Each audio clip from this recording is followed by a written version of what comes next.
Olá, amigos, amigas. Jesus, nosso governador planetário, nosso bom pastor, que só fez o bem, só exemplificou o bem, só ensinou o bem e que cuida da gente desde o primeiro instante em que a Terra foi formada. Desde que ele nasceu, ele teve muitos amigos, mas também muitos inimigos. E aqui a gente vai falar de alguns ferrenhos inimigos de Jesus na época em que ele esteve encarnado. É um estudo do escritor espírita Paulo Alves Godoy no livro O Evangelho por Dentro. Logo ao nascer, Jesus foi perseguido por Herodes, o Grande, rei da Judéia. E foi rei da Judéia de 40 a.C. até 1 depois de Cristo. O Herodes, o Grande, ele conhecia as profecias lá, né, das Escrituras, ele sabia da vinda do Messias, que seria aclamado como rei. Por isso, com medo de perder o seu trono, ele ordenou a matança de todas as crianças do sexo masculino, que tinham mais ou menos 2 anos, lá na cidade de Belém de Judá, quando soube do nascimento do Messias. Mas José, o pai de Jesus, ele já tinha sido avisado em sonhos por anjos e ele já tinha fugido para o Egito. O tempo passa, Pôncio Pilatos, procônsul romano, responsável pela manutenção e pela paz da Judéia, inclusive somente a autoridade romana na Judéia é que poderia declarar pena de morte para algum condenado. Quando Jesus caiu-lhe nas mãos, ele sabia que Jesus era inocente, que Jesus não apresentava nenhum perigo para Roma. Inclusive a sua esposa havia sonhado para que ele não se envolvesse na condenação de Jesus, mas em vez de fazer a justiça, Pôncio Pilatos atendeu seus próprios interesses. Para se esquivar da responsabilidade de condenar a Jesus, ele mandou o nosso mestre para o Herodes Antipas, que era o tetrarca da Galileia. No momento, o Herodes Antipas estava em Jerusalém.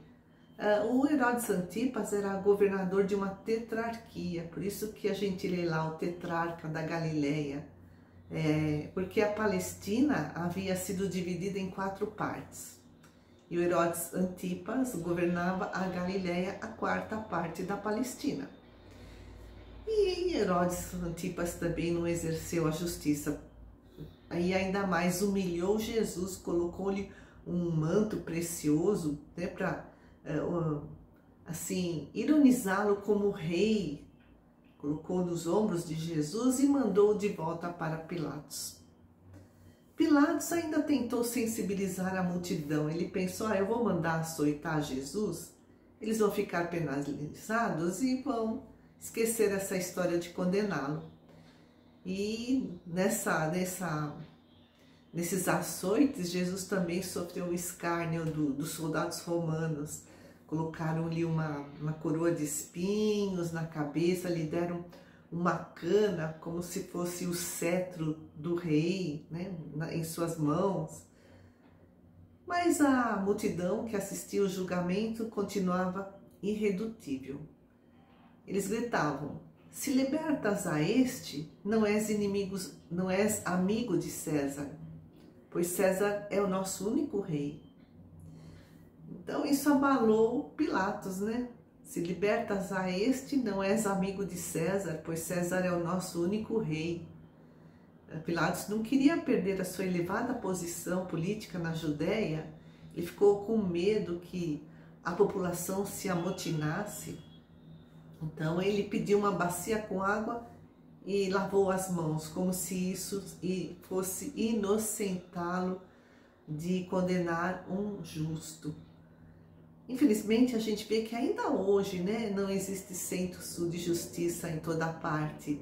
Muitas vezes a justiça é suplantada por interesses escusos. voltando a Jesus,